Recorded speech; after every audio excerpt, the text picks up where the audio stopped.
videolõunatund Nõmme raadios. Ja tere maailm, ongi lõunatund Nõmme raadios. Meie pidustused jätkuvad, me läheme aina edasi, tagasi selles mõttes, et see, mis on meil ees, see on hästi unustatud vana. Ei, meie seda ära tunne, eriti kui asjale on antud teistsugune nimi, lihtsalt selleks, et oleks hirmsam. Ja täna on meil stuudios ei keegi muu, vanemad inimesed peaksid mäletama ja isegi näo järgi ära tundma. Herr Igor Gräzin, kes hakkab lahti mõtestama.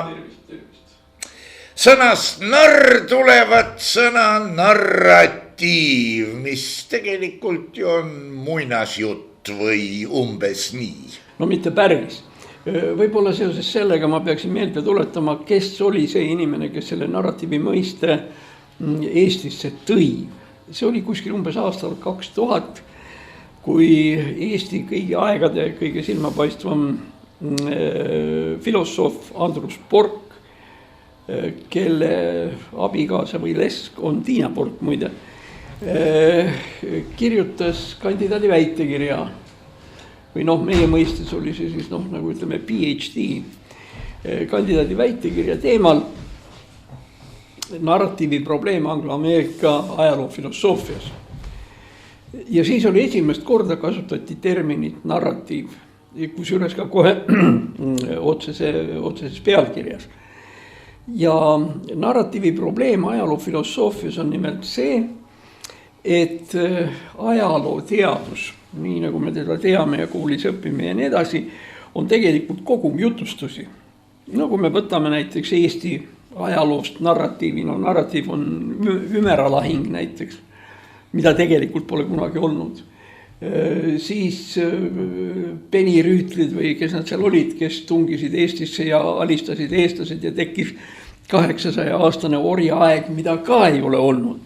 Aga me võime öelda, et Eesti teemaline narratiiv on see, olid tublid ja vahvad eestlased, need, kellest on tehtud film Malev.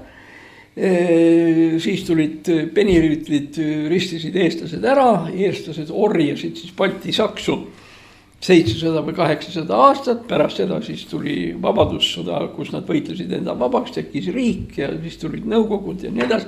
Tähendab, selle narratiivi, see ongi narratiiv. See on, ütleme, eestlaste narratiiv. Aga narratiivid võivad väiksed ka olla.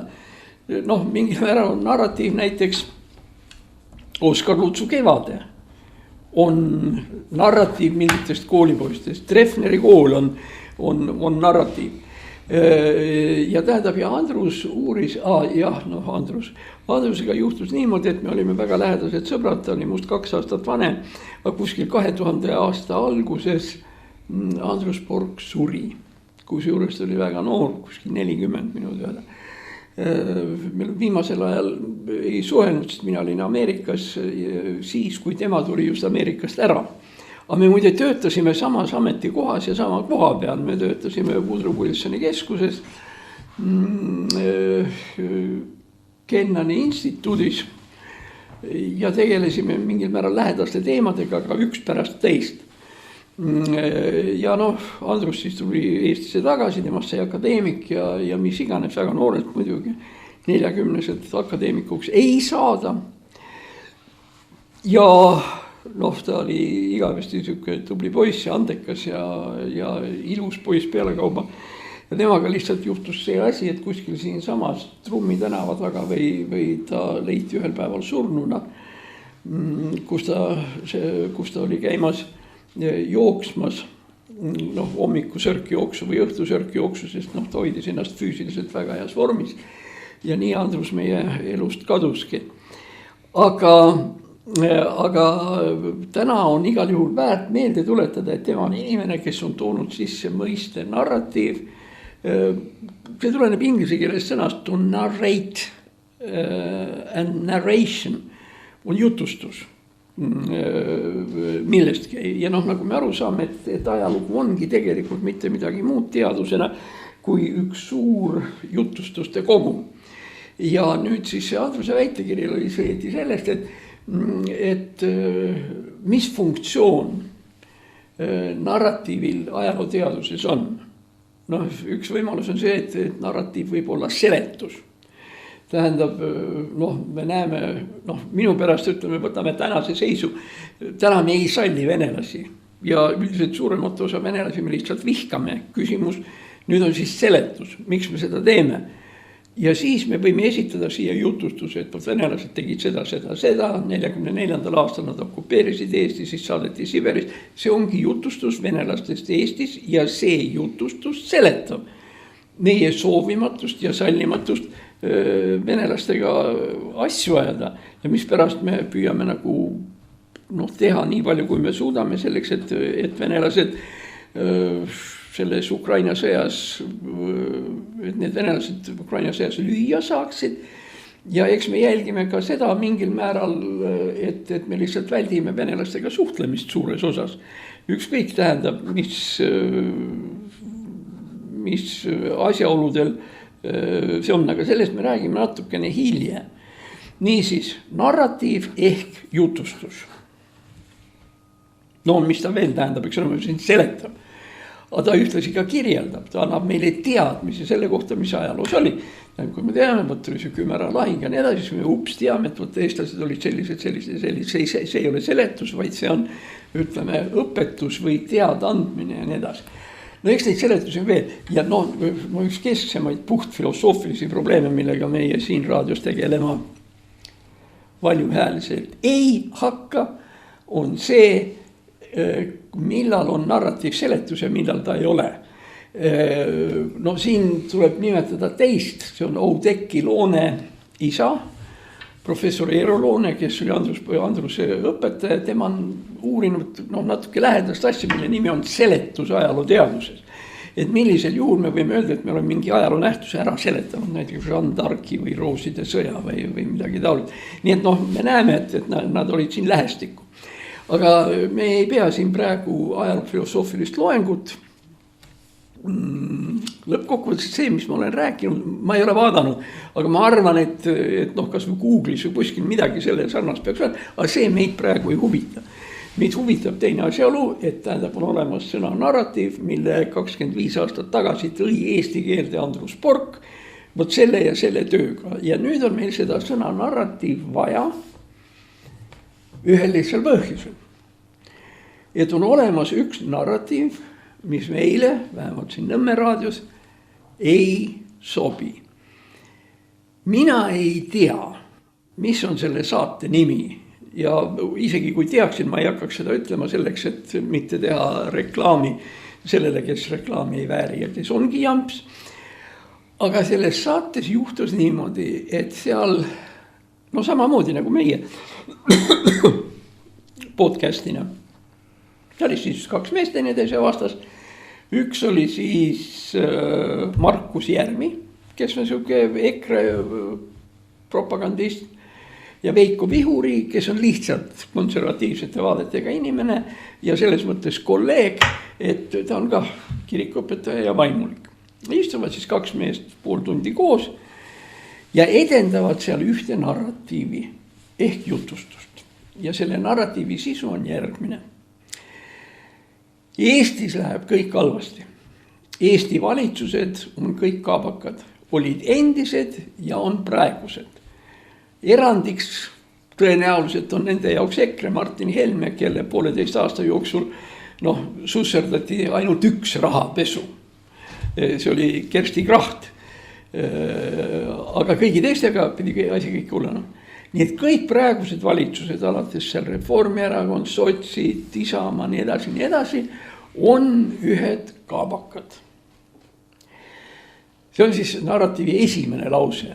Ja narratiivi teine lause on see, et selleks, et seda kaabaklust ära peita, et tavalised inimesed ei saaks teada, millised kaabakad kõik meil on, Reformierakond, Keskerakond ja nii edasi. Muide, Keskerakond ka mitte, sest ei maksa unustada, et Keskerakond ja EKRE on sisuliselt ikka suures osas üks ja see sama.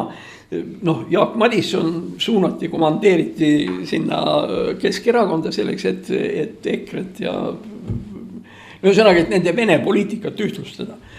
Aga see selleks. Et kuna Eestis on kõik väga halvasti, üks minister on hullem kui teine, Riigikogu on Päti Pante ja nii edasi, siis selleks, et nüüd see kurb asjaolu ära peita,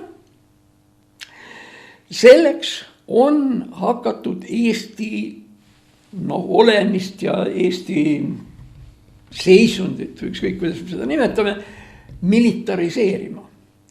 Et kogu Eesti jutt sellest, et on vaja 5%-ni tõsta seal riigikaitsekulusid ja mida iganes, et seda kõike räägitakse üksnes selleks, et ära varjata Eesti valitsuse korruptiivne, idiootlik, rumal, kaabaklik iseloom.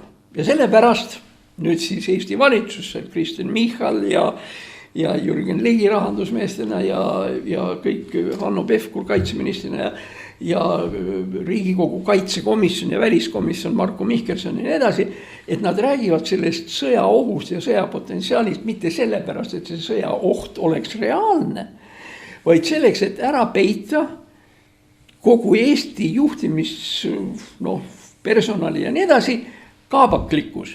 See on siis kõigepealt EKRE kraht koos Martin Helmega, aga siis ka kõik teised, kes sinna on, 3 kriminaalasja Keskerakonnas ja nii edasi. Ja seega siis see narratiiv, mida praegu edendada, on sihukene. Eestis on kõik halvasti, aga selleks, et keegi seda ei märkaks, hakkame me rääkima militaarsetest asjadest ja sellest, et venelased võivad meile iga hetk kallale tungida, mis ei vasta tõele nende arvates. Isegi üks väga huvitav näide, narratiivide üks element on see, milliseid mõisteid ja termineid seal kasutatakse. Me rääkisime ümeralahingust, näiteks penirüütlid. See on väga tähtis selle peale. Peninukid. Ja, nägid, sina tead isegi parem. Nii, või siis vaimulike kohta, eks ole, mustakuue mehed ja nii edasi.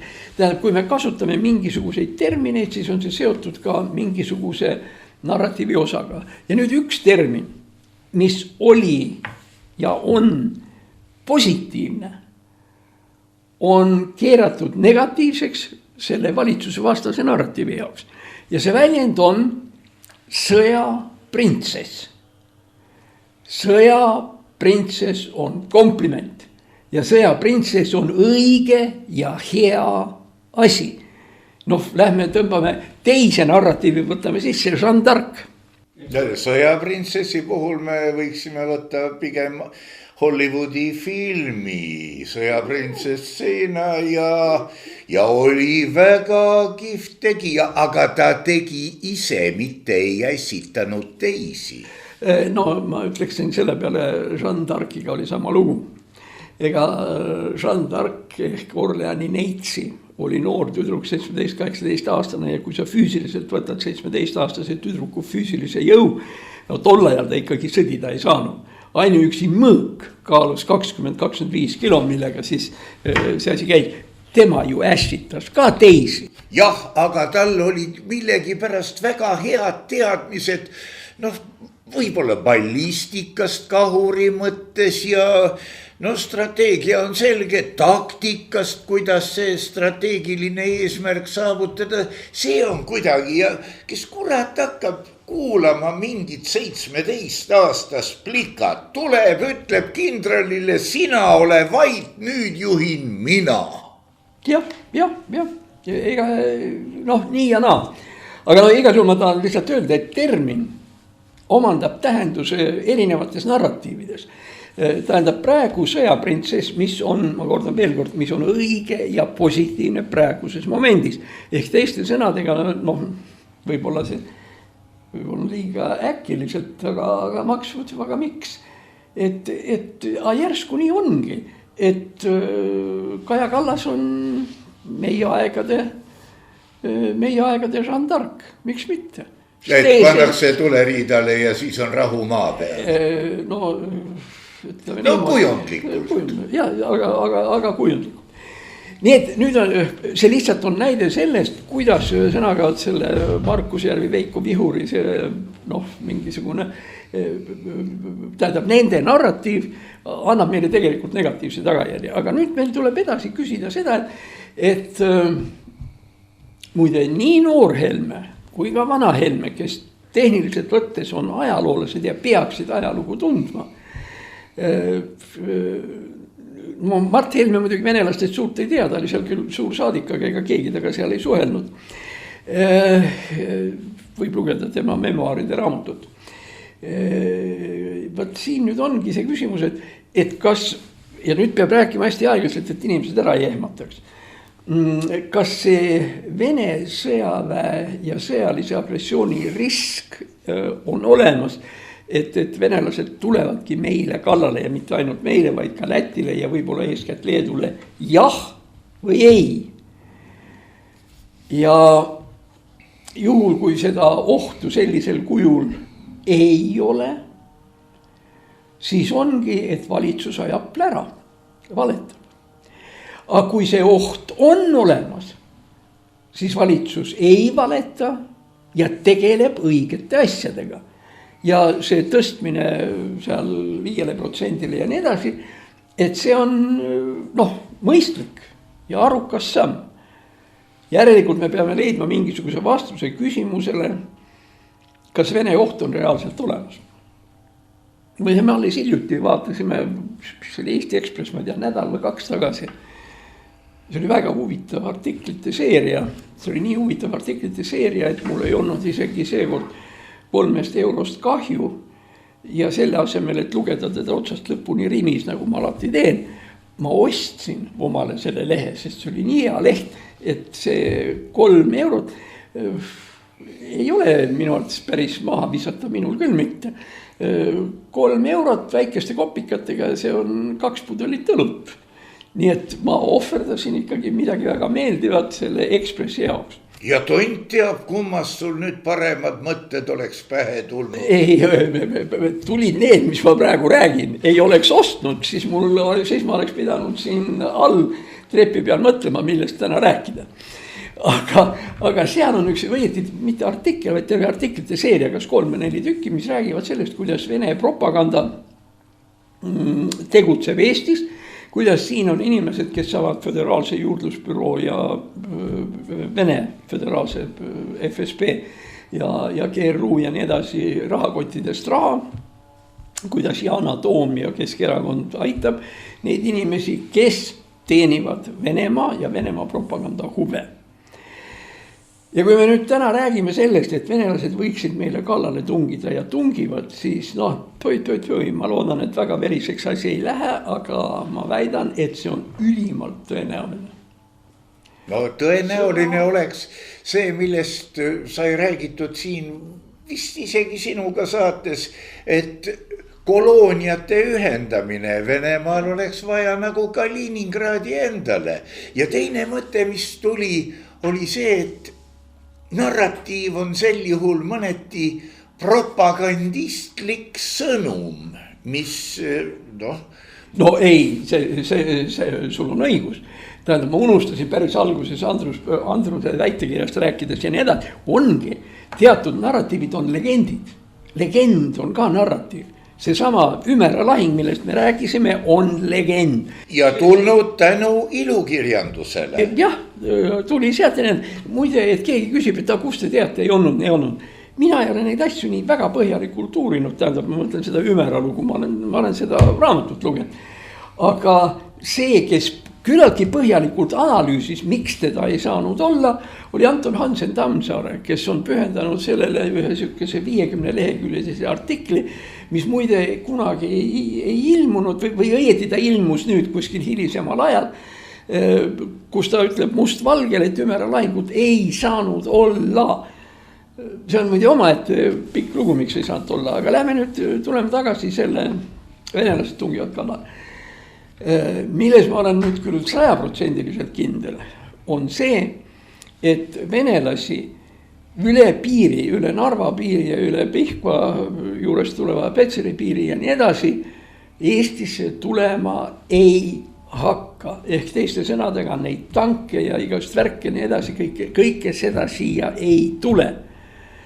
Ja uus Vene sõda, kusjuures venelased on ju Ukrainas milles midagi õppinud ja oma tööstuse käima lükata ja nii edasi, kui uus sõda tuleb, siis see tuleb pigem droonide ja pommituste sõda Eesti territooriumile.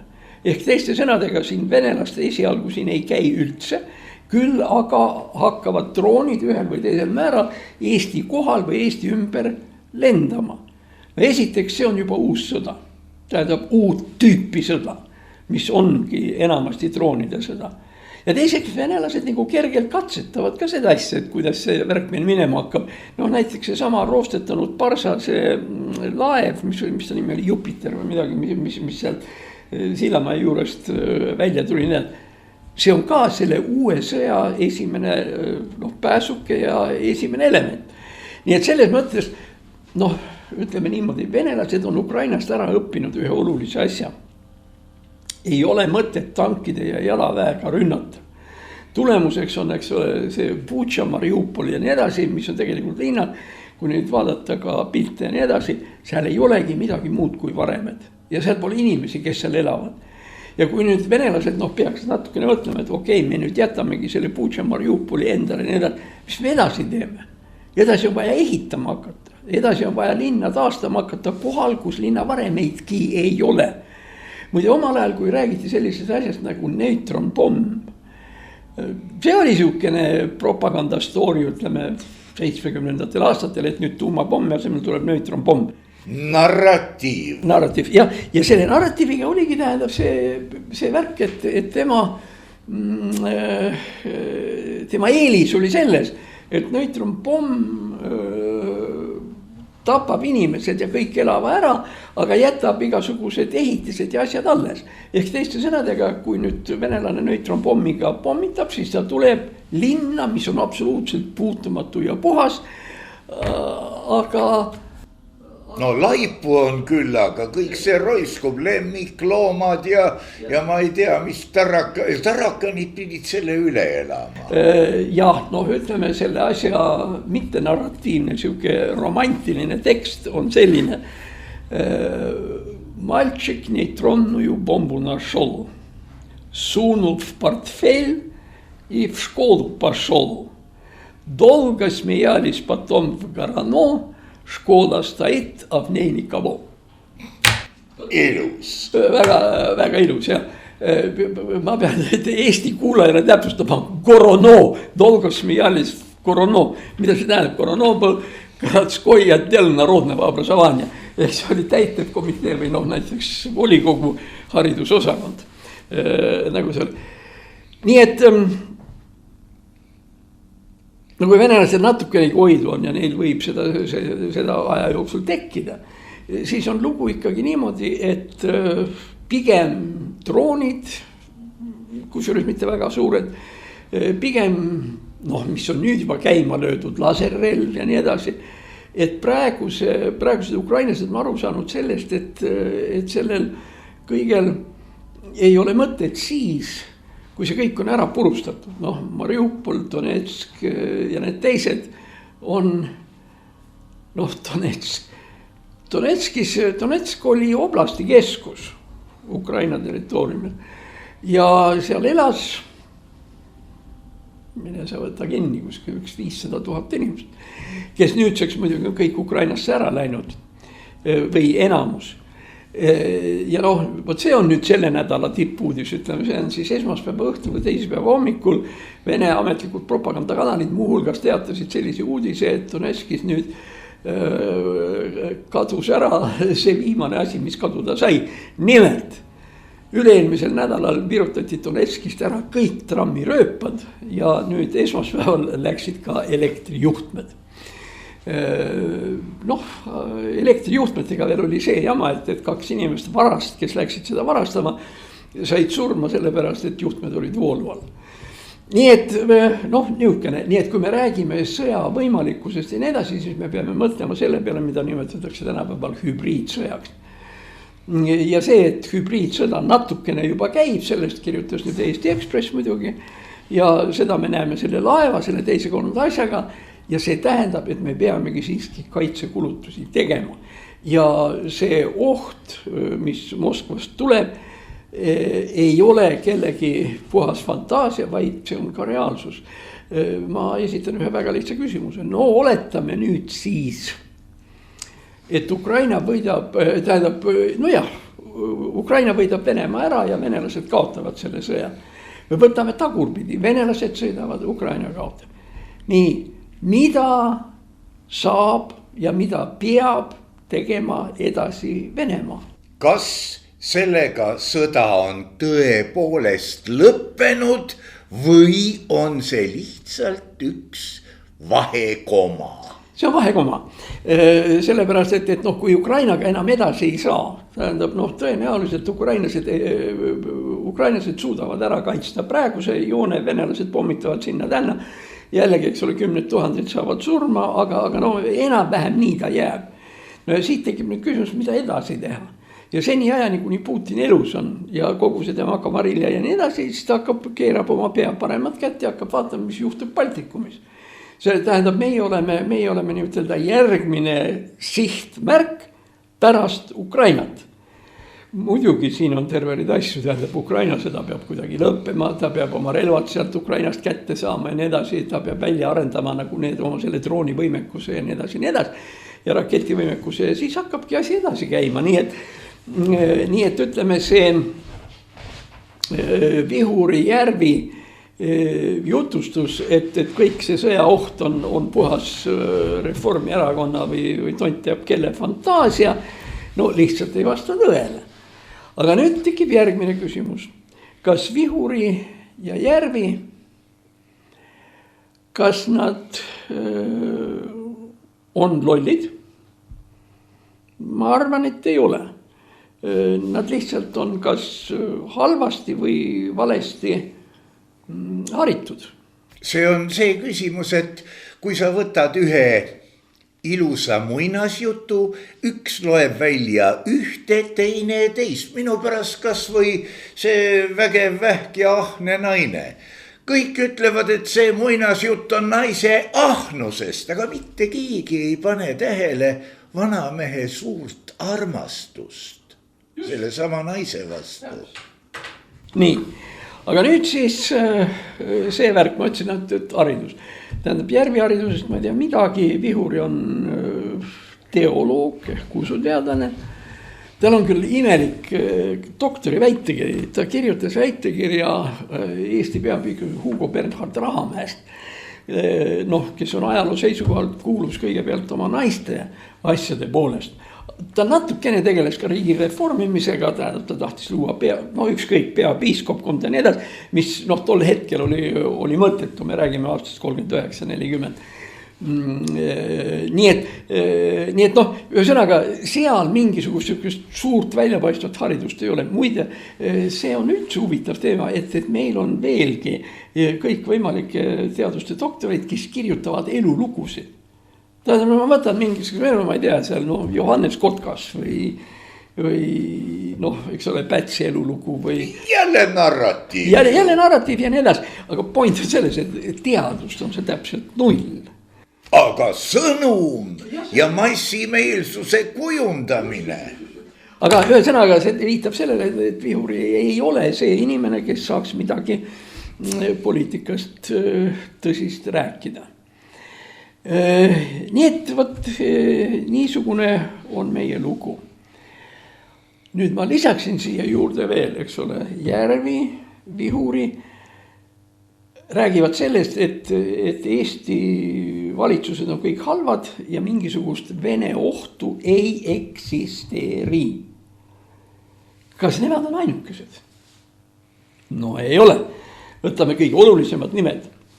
Olga Skabejeva, ma väga soovitan muide neid nimesid YouTube'ist otsida, kui närvid korras on, siis on täitsa mõtet neid kuulata, nad ei ole sugugi mitte rumalad inimesed. Vladimir Solovjov, eks ole, Rossija, Večers Vladimirom Solovjova, siis kes veel, Jevgeni Kiseljov, ka üks oma uudiste ankurmees ja nii edasi. Mis on nende narratiiv? Skabejeva, Kiseljovi, Solovjovi narratiiv on täpselt Vihuri pealt maha kirjutatud. Või vastupidi. Ehk teiste sõnadega nemad räägivadki kogu aeg seda, et Venemaa on rahumeelne. Venemaa ei hakka kellelegi kallale tungima, usu, eks ole. Tõsi küll, sõja uudiseid Ukrainast nad kommenteerivad ja neid tuleb nagu muda. No Peskov, eks ole, pressišef, Maria Zahharova, pressišef välisministeeriumis ja nii edasi, nii edasi, nii edasi. Aga see põhistoori on ikkagi see sama. Tuleme tagasi see sama narratiiv. Venelaste poolt Baltikumile ohtu ei ole. Ja see on iseenesest väga kitsas teema, sest me ei vaata seda, mis oli, seda, mis tulla võib. Kuidagi me oleme jõudnud tänasesse ja siis vaadates midagi väga kitsast, ütleme, et see on tingimata nii. Ma ei väida siin sugugi, kas venelaste poolt ohtu on või ohtu ei ole, aga vaatame ühtepidi, vaatame teistpidi, toome mängu Tšehhovi, mõlemal on seina peal püss. No mida siis veel? Muide, üks nimi, tähtis nimi, kui ma juba soovitan, et sellised need saated ja analüütikud, tähendab, kust Järvi oma selle teooria võtab ja nii edasi, nii edasi. Ma lihtsalt unustasin väga olulise nime ära, kes on võib-olla isegi kõige huvitavam meile, isegi väga napi vene keele oskuse juures. Selle nimi on Mihhail Kalašnikov, endine kindral. Tal ei ole automaadiga mitte mingit pistmist. Tal on lihtsalt samasugune perekonna nimi, nii et Skabeva, see, Kalašnikov ja Järvi. Nii et ühesõnaga tahavad nad seda või mitte, aga Moskva narratiiv see on.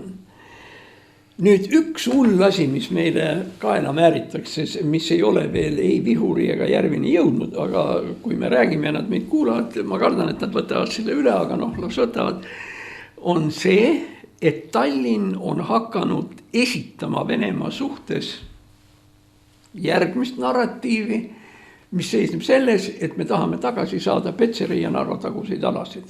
Tallinn tahab neid siis liita nagu moraalselt enda külge või see on natukene, see peaks olema ikka riiklik seisukoht, siin tuleks Urmas Paet kui allakirjutaja mängu tuua ja vaadata, mis on toimunud, aga see Tallinn, Kõlvart siis. Ei, Tallinna kohta see on öeldud nii, nagu Washington arvab nii ja Pariis arvab nii ja sellest tähendab.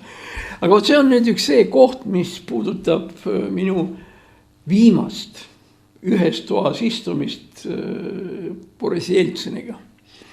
Ma olen sellest loost rääkinud, see on 1993. aasta algus, veebruar-märts, ma olin Moskvas ja läksin ühe oma vana semmu juurde, Juri Baturin, kes oli Jeltsini nõunik.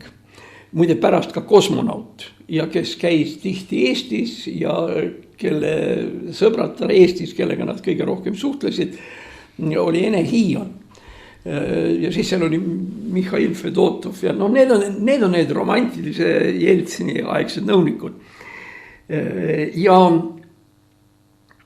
võt siis, kui me Jurkaga seal rääkisime ja kummutasime palju klaase või pitse teed, siis tuli, see oli õieti nagu vanas partei keskkomitees Stara ja Plošadil, kus tol korral oli Jeltsini see kontor, see on siis Kremlist välja sõita umbes 1,5–2 kilomeetrit mööda Ilinka tänavat. Ja me siis seal istusime, ma mäleta, keegi oli veel, kas peaaegu et Sergei Šahrai või keegi ja tegelikult me rääkisime hoopis teistest asjadest. Et mida edasi teha, see oli see aeg, kui küpses konflikt Jeltsini ja Duuma vahel, mis lõppes sellega, et 6. oktoobril 1993 läkski tulistamiseks. See oli siis, kui kaitseminister Kratšov tulistas parlamendi maja ja seda on ajaloolised filmid ja kroonikad ja kõik näitavad seda. Nii, ja mees räägime sihukest seal oma neid väikseid asju ja istume kiirelt kuskile ja õhtul aeg. Ja siis prõmm läheb uks lahti, Jeltsin tuleb sisse, lihtsalt oma nõunike juurde või sinna ja nii privet ja siis istume see. Ja siis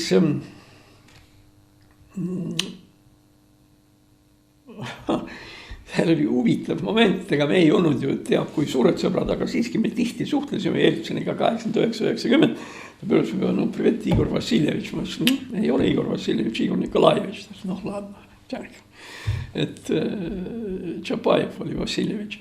Aga no hea küll, nii et see. Ja siis tuli jutuks see piiriprobleem.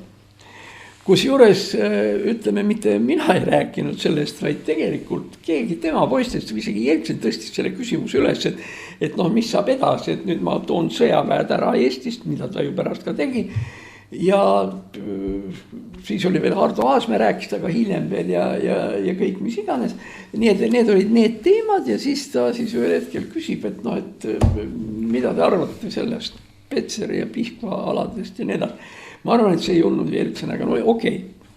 Samas 3 inimest istuvad, joovad, mis jumal andnud ja tulebki nagu see jutuks, mis me teeme sellega ja nii edasi.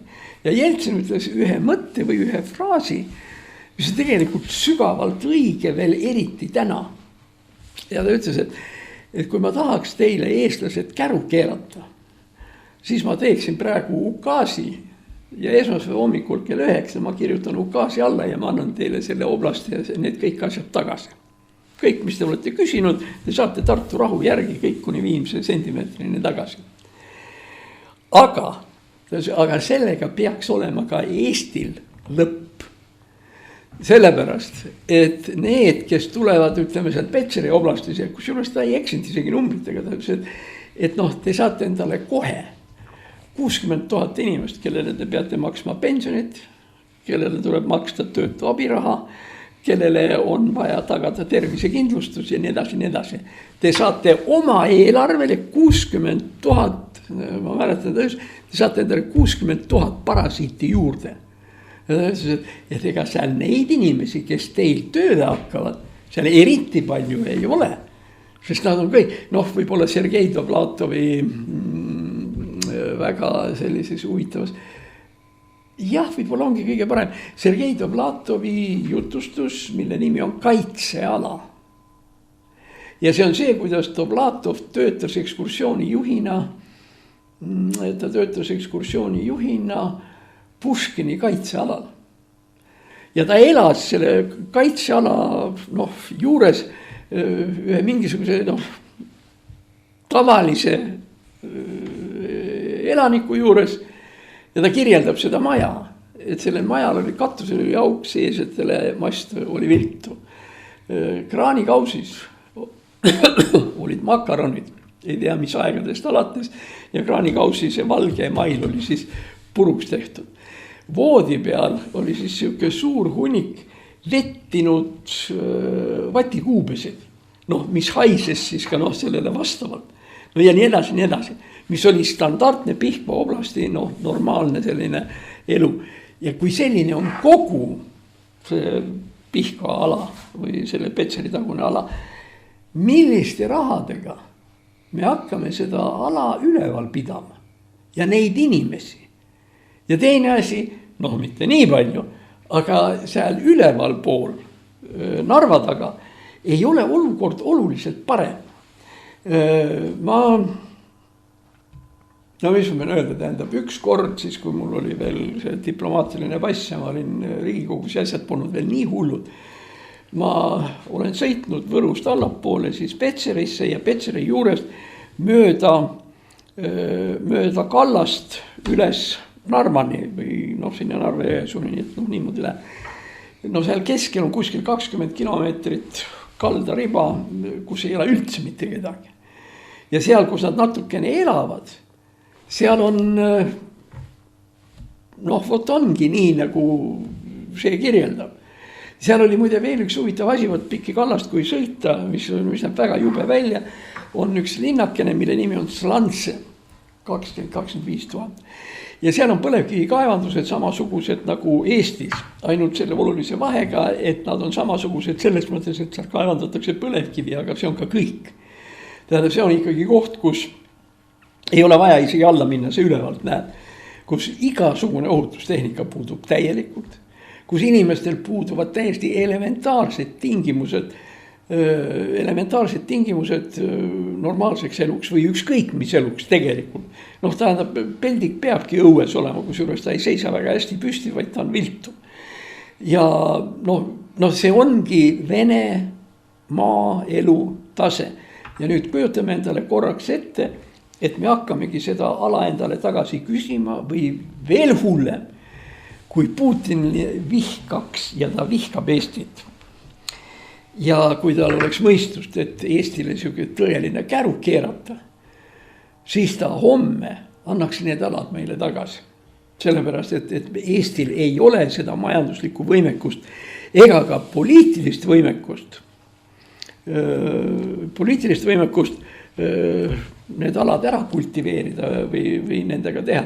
Kusjuures muide, võite ju arvata lisaks sellele, et need alad ja seal, kus inimesed on, kelle poolt nad hääletama hakkavad, kas nad hakkavad hääletama Keskerakonna poolt või nad hääletavad Isamaa poolt. Kusjuures see jutt, et nad ei saa ju hääletada. Halloo, saavad küll, sellepärast nendest 60 000 rõhuv enamus on Eesti kodanikud. Sünnijärgsed Eesti kodanikud.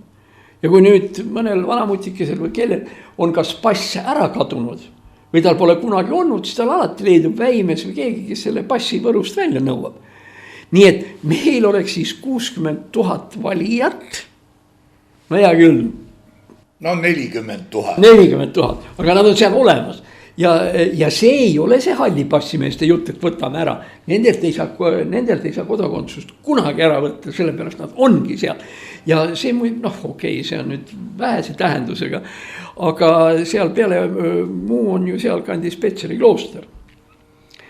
20-30 ütleme ordineeritud munka.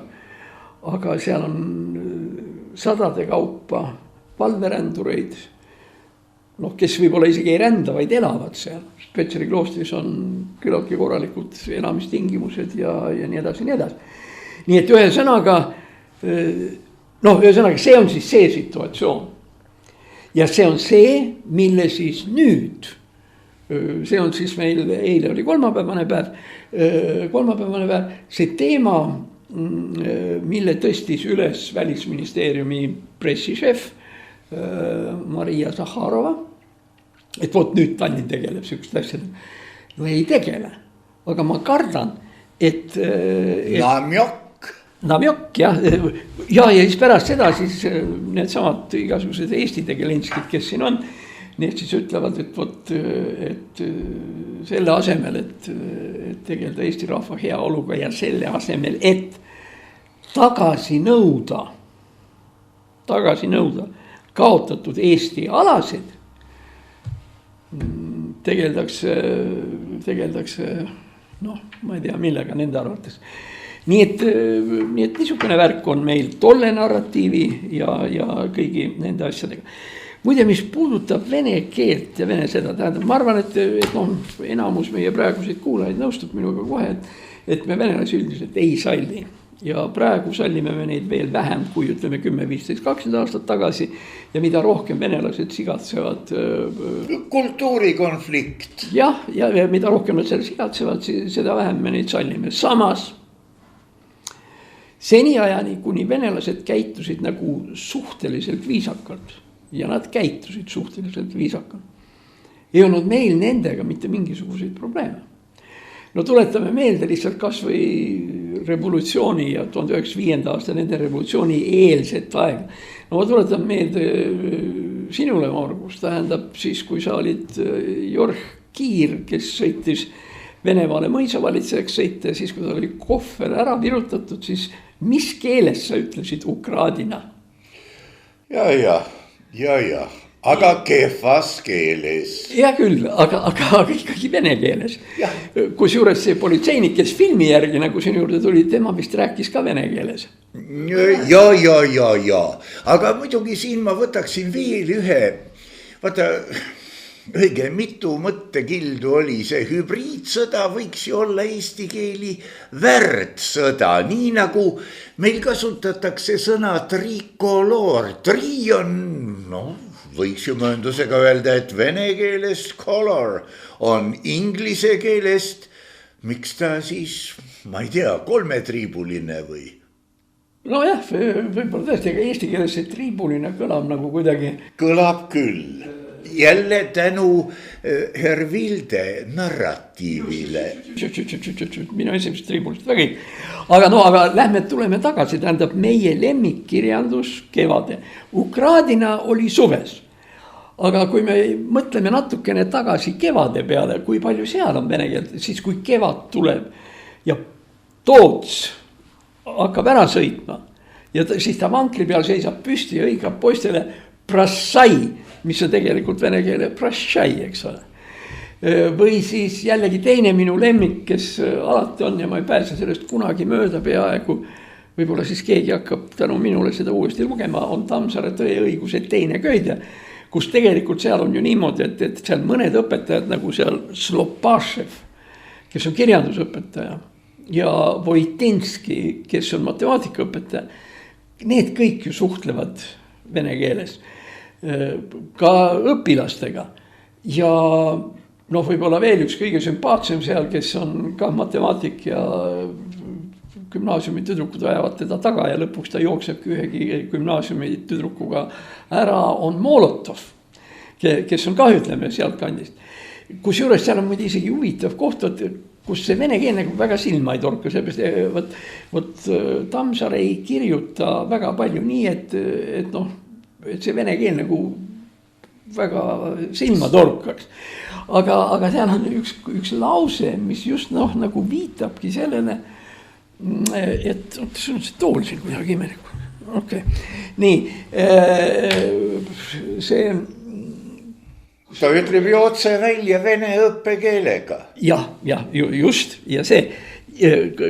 Ja vot seda nüüd ütleb see Kõrtsmik alguses, et puhas Eesti kool, esteks saksa ja nüüd vene keelega. Aga koht, kus ütleme süžees sees, sa taipad, et tegelikult see jutt käib hoopis teises keeles. Seal õpilased nagu suhtuvad halvasti sellesse samasse Slopaševisse, sellepärast, et ta oli eelmise tunni ajal purjus.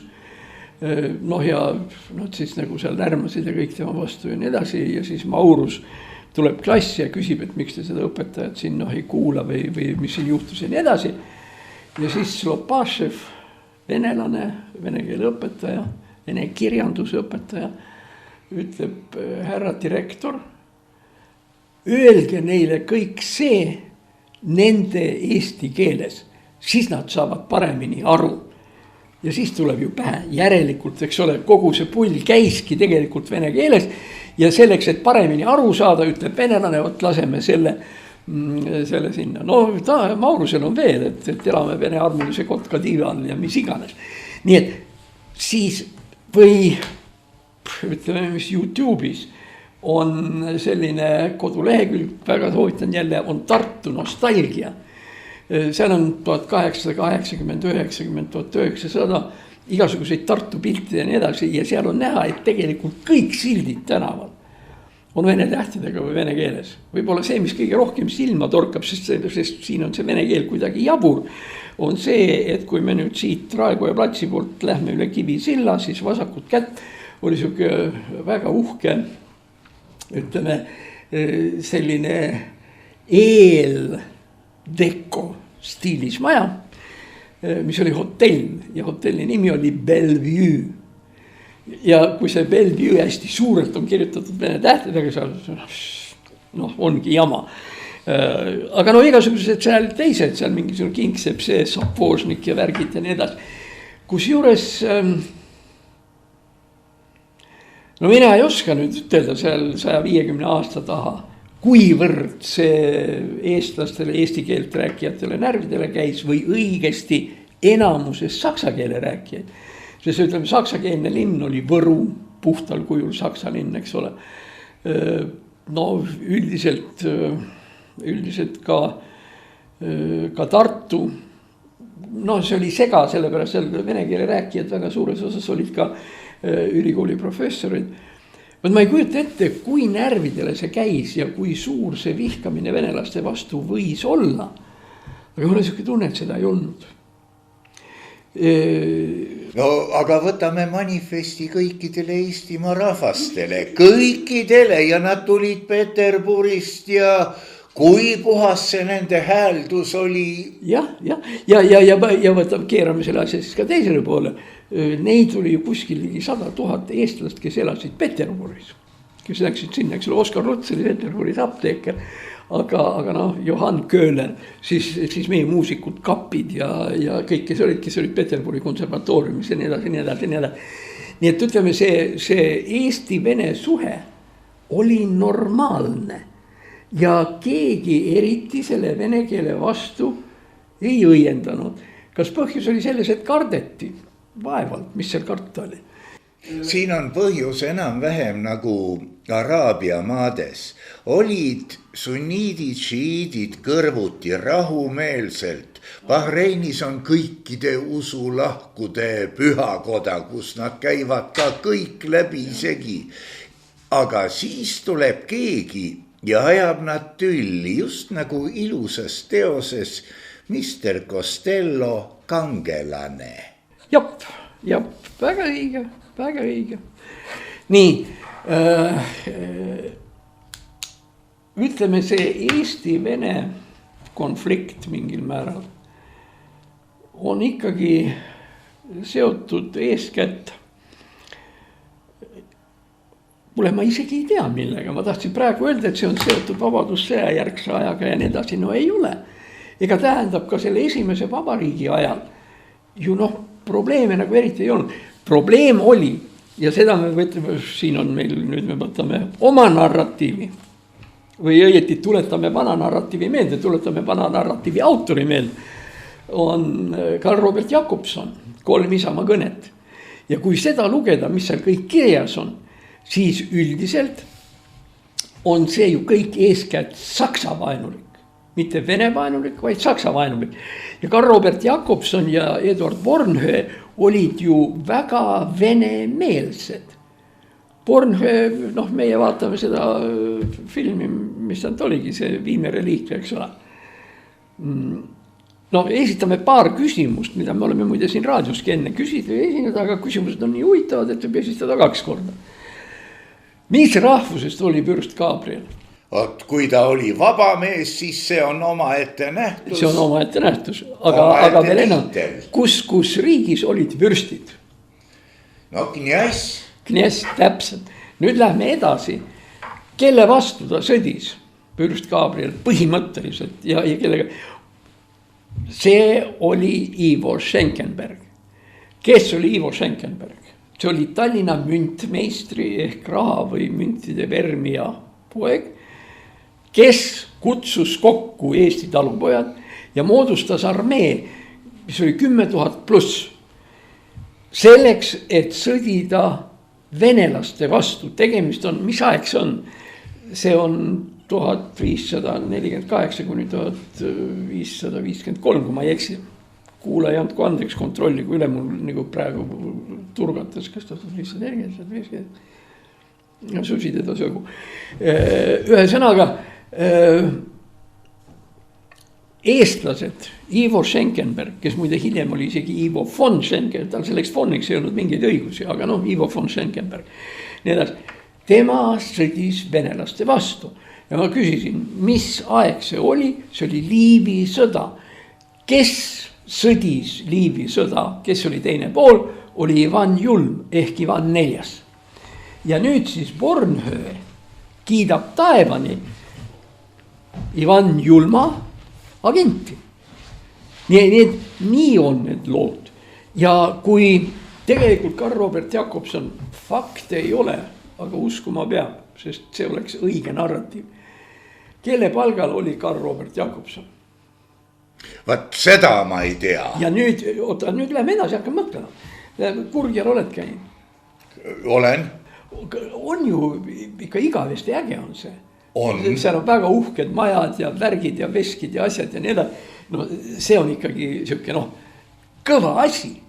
Ja nüüd kujuta endale ette, et üks tavaline köstripoeg, nagu Jakobson oli, saab endale üles lüüa sellise asja, küsimus on see, mis rahadest? Nojah, see minu esimene miljon. Minu esimene miljon, täpselt. Ja ütleme, praegu me ütleksime niimoodi, et tegemist on nagu ütleme mingi panga juhatuse liikmega või see kuskilt pidi see raha ju ometigi tuleb. Ja võistav keegi Eesti ajaloolastest ei ole kunagi küsinud. Pastoi brat, kui me juba vene keelest räägime. Noh, Jakobson, kust sa said? Aga nüüd tuleb minu see vastus, möönan, oletus, fakte peaaegu ei ole. Peale selle, et ma tean tema elulugu nii palju, kui ma tean ja ma tean tema seda 3 Isamaa kõnet, mida ma olen lugenud ja isegi üliõpilastele õpetanud. Niisiis, mis siit ilusti välja kukkus? Jakobson kirjutab oma kõned kohalike sakslaste vastu, kes on tsaari Venemaa või õieti ütleme tsaari režiimi või nii edasi vastased number 1 Baltikumis, sakslased. Sellepärast, et sakslased, jällegi tuleme tagasi Oskar Lutsu juurde minu pärast kuldsete lehtede all ja kus iganes, kus see konflikt Saksa ja Vene vahel oli olemas. Isegi see sama meie kuulus Slopašev ütleb vene keele, selle saksa keele kohta, et see ei ole keel, vaid kana kaagutamine ja nii edasi. Nii et siin see konflikti koht oli olemas. Ja nüüd mõtleme natukene järele. Tsaar tahab sakslastele päitseid pähe panna. Mida ta teeb? Ta leiab eestlaste hulgast üles publitsisti või tegija või ühiskondliku aktivisti, nii nagu see Jakobson oli, kes nagu oleks ka sakslaste vastu. Ja siit tekibki sakslaste kaitsesõda, ütleme, 2 rindel. Sakslaste vastu olid tsaar ja sakslaste vastu oli Karl Robert Jakobson. Ja nüüd on loogiline küsimus, kus kohast Karl Robert Jakobson kõige selle peale tuli ja kas ta tuli selle peale tasuta? Sest ei maksa unustada, et õpetatud eesti keele seltsis ja nii edasi, õpetatud emakeele seltsis ja nii edasi, oli Saksa partei olemas ja mõnevõrra isegi tugevam. Ärme unustame, et üks meie tähtsamaid mehi tol ajal oli Jakob Hurt, kes oli pro-Saksa igal juhul. Nii et öelda nüüd, et Jakobson oleks siuke puhas mainstream, ei vasta tõele. Ja minu oletus on see, et kuidas ma saan öelda nii ettevaatlikult, et keegi mulle kõrri ei kargaks, ütleme niimoodi. Tunnistan, et ma ei imestaks, kui kusagilt ujub pinnale fakt ja teadmine, et Karl Robert Jakobson maksti kinni sakslaste, Karl Robert Jakobson maksti kinni tsaari poolt. Ja kui me mõtleme kõigi nende asjade üle veel, mis siin Saksa moment oli Johann Voldemar Jansen, puhas Saksa peale. No Kreutzwaldi võime võtta ka veel lisaks. Ja Jansen, Koidula esimesed luuletused, mis ta kirjutas, olid kõik saksakeelsed. Ja pärast oma elu lõpupoole, kui ta juba tegeles Eesti luulega ja seal Kroonlinnas ja nii edasi, siis Koidula ise otsis üles oma varased luuletused ja tõlkis need eesti keelde. Nii et no ju siis Kirillitsa oli pisut raske võitu, ta elas ikka, Peterburis vist ainult 3 aastat või? Peterburis ta elas Kroonlinnas. Ja tema abikaasa oli arst Michelson, kes elas seal ja nii edasi. Muide isegi Koidula ümber on siukene venemeelne ja saksa ja eesti vastane legend. Ma arvan, et üks narratiiv, mis käib Koidula kohta, räägib meile seda, et Koidula oli oma abielus Michelsoniga õnnetu. Et abielus mingisuguse siukese inimesega, kes oli ebameeldiv ja seal mingit armastust ei olnud ega mitte midagi.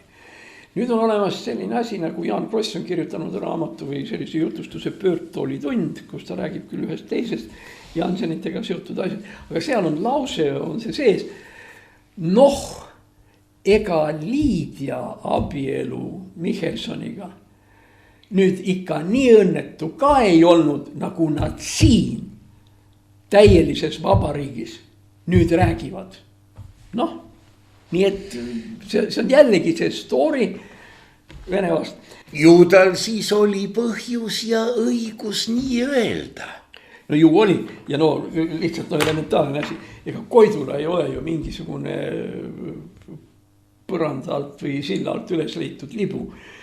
Koidula oli ikkagi silmapaistev, väljapaistev, intellektuaal, suurepäraselt haritud muusik, klaverimängija, kes teenis ka raha klaveritundide andmisega ja nii edasi. Ja et selline tüdruk jookseb mehele sellele, kes talle ei meeldi. No ei ole, see ei saa olla see, kes jah, see on piisavalt loomuvastane. Ja nüüd meie naiskuulajad kindlasti täpsustavad, aga ma arvan, et selliste omadustega inimene, see oli tohutu intellektuaalse tausta ja kõige sellega, et ta nüüd nii pime oli. No seda see ei ole ka usutav. Tõesti pimedast peast abielluvad nii mehed kui naised. Aga kui see armastus vist lausa pime ei olnud, kindlasti oli ta normaalne, nii nagu tol ajal ikka. Kui palju siis 1800. aastatel see suur ja lõppematu armastus ja nii edasi. Ei maksa halvustada sedagi aega. No ei maksa halvustada sedagi aega, jah. Nii, nüüd me siis oleme rääkinud venelastest. Ja ma ütleksin siia, et nüüd võib igaüks vaikselt kodus öelda, et sa tõel just selles valguses paista pidid laskma. Just, aga kuule kui me räägime vene keelest ja vene asjadest ja nii edasi. On olemas veel üks film, mille produtsent on Artur Talvik ja selle nimi on Detsembri kuumus. See on siis kommunistide ülestõus 1. märts või 1. detsember 1924. Ja seal on mitu sükust tähtsat tegelast ja nende hulgas üks nendest on kindral Ernst Põder, kes kogu selle asja maha surnud, Tõnu Karp mängib teda veel. Ja teiseks on siis Tallinna garnisoni ülem kindral Unt, kes muide hiljem rünnaku ohvrina või atendaadiga maha lasti Kreutzwaldi tänava juures. No seal filmis ta nüüd nii selgelt välja ei tule, aga tegelikult kõik rääkisid pärast, et Põder rääkis eesti keelt väga tugeva vene aktsendiga. Sellepärast oli Vene sõjaväest teeninud, Venemaal kindraliks saanud ja nii edasi. No vaesed poisid ju saadeti sõjakooli, sest see oli tasuta. Absoluutselt. Teine samasugune, küll mitte nii vaene, aga kelle jaoks vene keel oli üks kahest põhikeelest, oli marssal Mannerheim, kes oli nii Soome president kui ka vägede juhataja Soome kodusõjas. Ma ütlesin, teine keel, tähendab, ta oli kaks keelt, tema esimene võõrkeel oli rootsi keel, sest ta oli pärit, eks ole, Rootsi kogukonnast ja ta kirjutas enamasti rootsi keeles. Aga ta rääkis oma ohvitseridega, eriti vanematega, kes olid temaga koos olnud aastaid, nad rääkisid omavahel vene keelt. Ja siin on see küsimus, et kui ta kohtus Hitleriga, kes ta sünnipäevana ootamatult tuli, ja vaat ei tea ju, kas Hitler maandus nüüd Tallinnas või ei maandunud, ükskõik, aga tõlk, kas tal oli tõlk saksa keele tarvis? Ei olnud. No siis sai hakkama.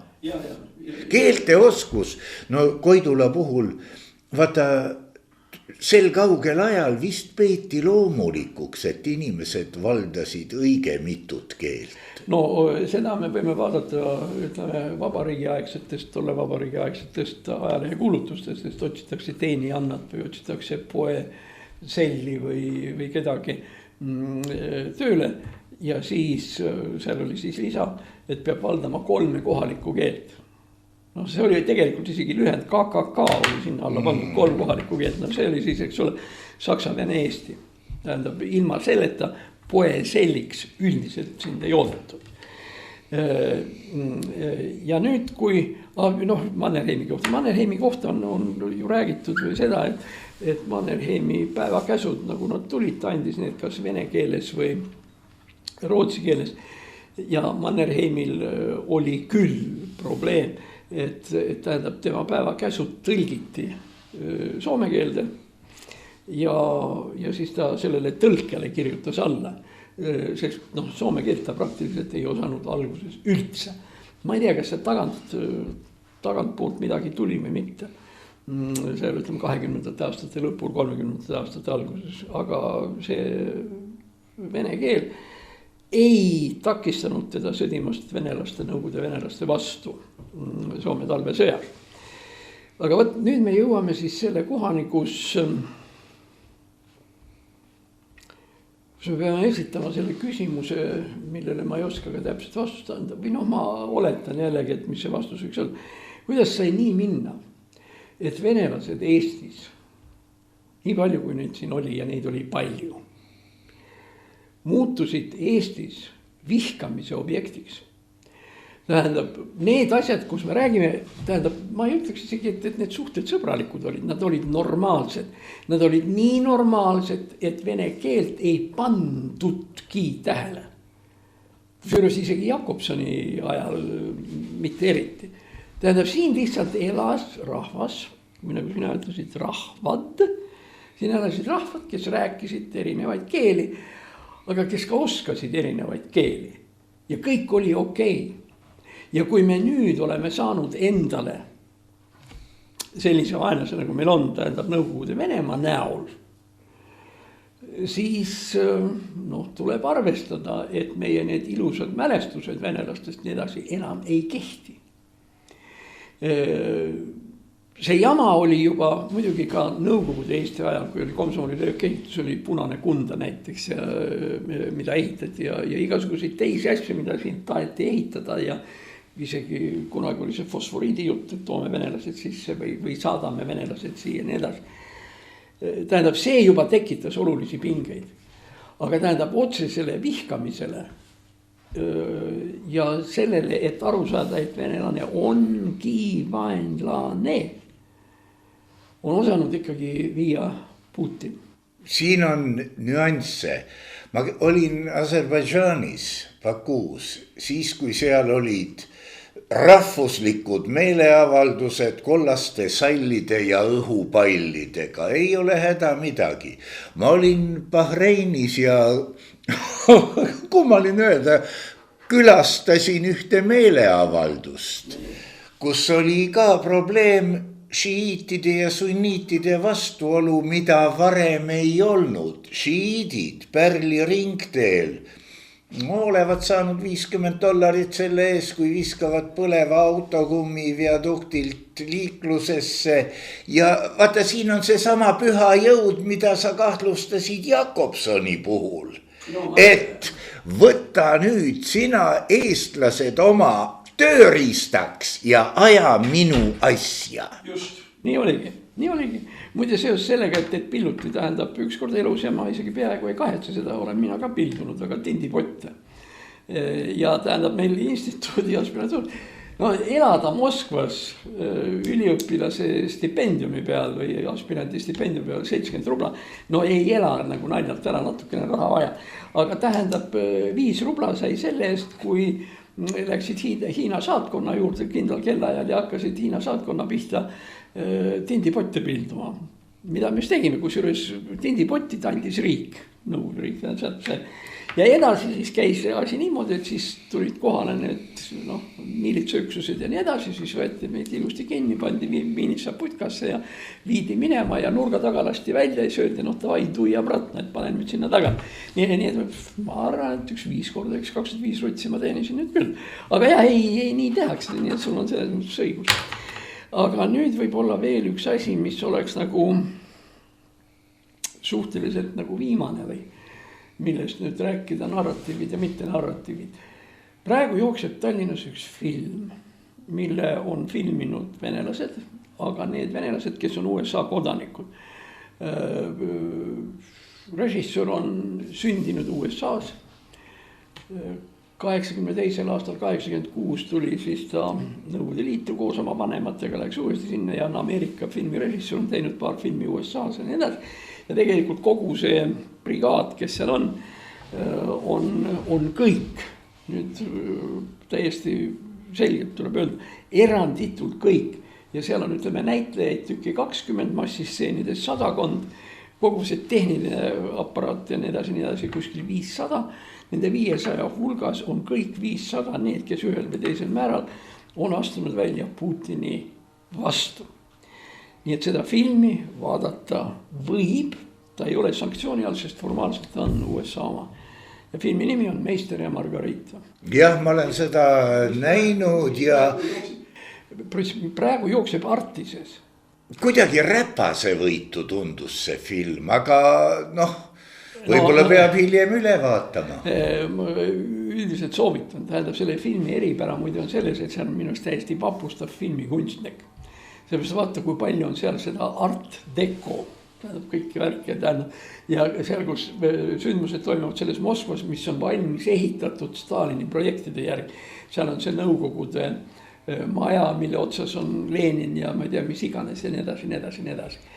Nii et see on siis, ütleme, kaasaegne filmitoode, ta on absoluutselt teistsugune kui Meister ja Margarita, mis oli varem, kus oli Oleg Passelashvili mängis Volandit ja see Kirill Lavrov mängis Pontius Pilatust ja mida iganes. Too film, see vana 6-seerialine Meister ja Margarita, mis on tehtud umbes 20 aastat tagasi, läheb nii nagu samas sekventsis või samas järjestuses nagu jookseb romaan. Pontius Pilatus, Moskva, Pontius Pilatus, Moskva ja nii edasi. See film on midagi muud. Tähendab, ühiseid jooni jah, on vähe. Ühiseid jooni on vähe ja seal ei ole nii, et kaks lugu või kaks narratiivi jooksevad. Seal on tegelikult üks narratiiv otsast lõpuni.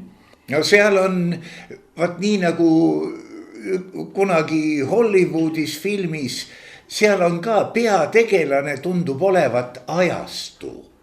Just, täpselt, sul on õigus. Ja nii ta on. Ja noh, ühesõnaga, eks jällegi siin sa oled enne ju öelnud, et narratiivi saab tõlgendada nii ja naa ja ei tea, mis pidi veel iganes. Aga antud juhul tegelikult see väga ülioluline narratiiv, tähendab, mis sellest filmist välja jookseb, on see, et seal taustaks olev Nõukogude võim, keda esindab seal kirjanike liit, eks ole, keda esindab psühhiaatria haigla mingil määral ja nii edasi.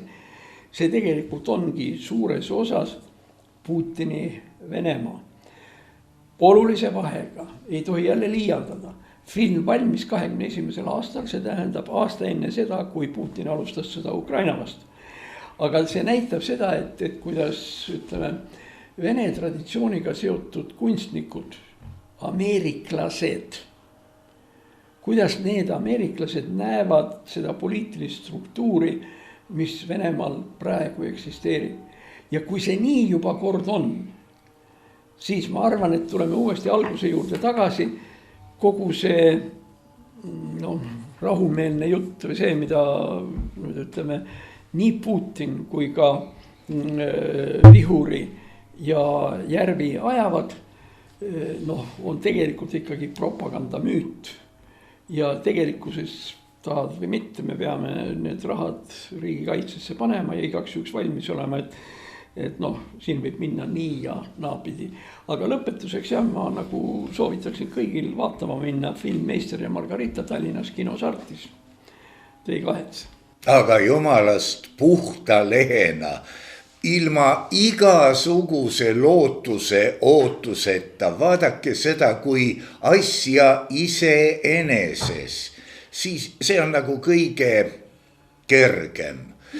Aga ole tänatud, Igor Gräzin, olge tänatud kõik, kes on Nõmme raadiot toetanud, ainult üheskoos on meil jõud.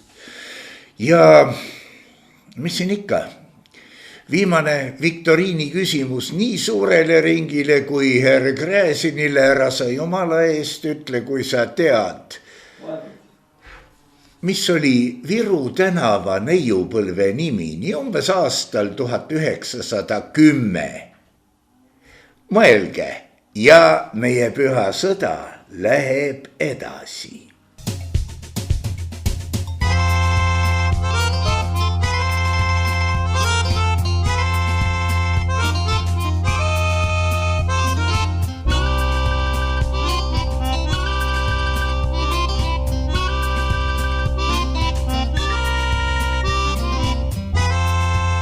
saade on salvestatud 2025. aastal.